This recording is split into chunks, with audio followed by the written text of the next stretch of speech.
Hello honeycrunchers! For today, I'll be reviewing BP-62 stamping plate by BornPrettyStore.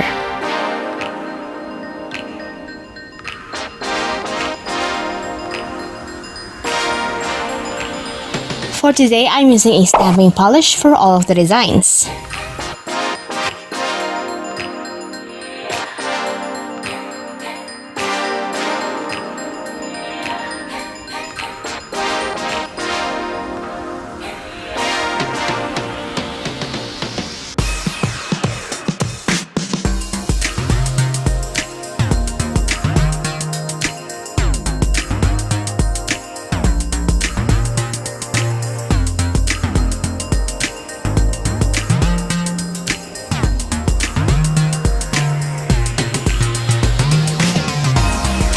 And after stamping the designs, apply your favorite top coat.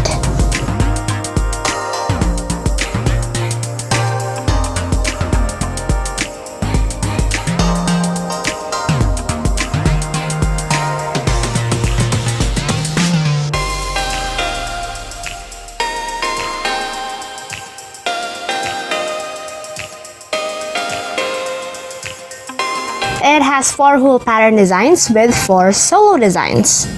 All the designs has different kinds of ribbons or bows.